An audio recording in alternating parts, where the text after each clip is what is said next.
কিরে মনোজ, আদা রসুনটা নিয়ে আয় তো। শুধু আমাকেই কয়, তুমি যে আনো, আমি একটু খেলাই দিছি, খালি বেশি বেশি। এই আমি ধানগুলো গাইডে দেই, তুই বাজার থেকে গিয়া খরচা পানি আন দেয়া। ঠিক আছে বাবা।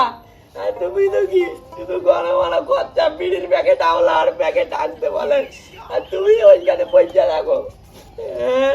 এখন কত দূর, এখন হাইতে হাইতে যাওয়া লাগবে। আদা রসুন পেঁয়াজ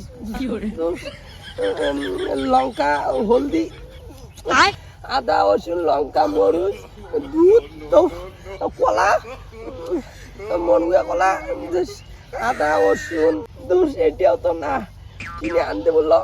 লঙ্কা মাছ পাঠা দূর এটাও তো নয়, সালা কুটিয়ে যে আনতে বললো। আদা রসুন গরম মশলা হলদি নাতকলি, কি যে বাবা যে আনতে বললো। বলেন কি?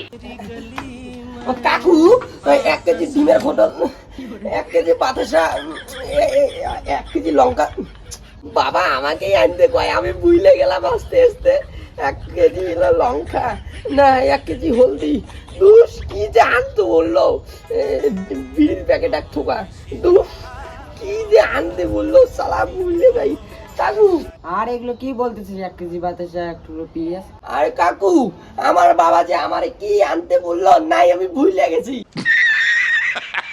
আরে জ্বালা, বেটা এলামও নাই, আধা 2 ঘন্টা হয়ে গেলে না, বেটা ফির চিংড়ির সাথে নাড়া বাটা চুকুর দিচ্ছি।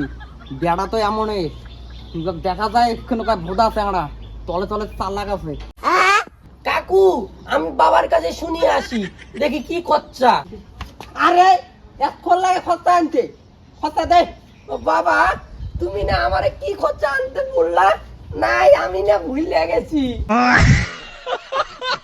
আরে বেটা তোকে আনতে বলছি আমি আদা রসুন, আর আমার যখন জাঙ্গি প্যান্টটা তোকে আনতে বলবো বাজার থেকে গিয়া, তখন তুই আনবি আন্ডার প্যান্ট। বাবা উঠে আন্ডার প্যান্ট জাঙ্গিয়ে প্যান্ট একে বলে, তুমি কইতে ভুল করছো।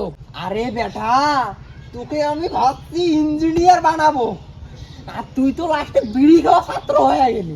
সাব্বাস বেটা। বাবা বিড়ি কিভাবে টানে? এইভাবে। আমার না দাদু খায়, ওই জন্য দেখছি এইভাবে টানে, ওই জন্য কইতেছি। আরে বেটা তাড়াতাড়ি আন দিয়া, মাংসগুলো বোধহয় পুড়িয়া লাগে। বলেন কি? ঠিক আছে বাবা। আদা লঙ্কা জিরা মশলা, আদা লঙ্কা জিরা মশলা, সালা আমি পাগলা। আদা লঙ্কা জিরা মশলা, দূর ভাল নাই, শুকিয়ে গেছে।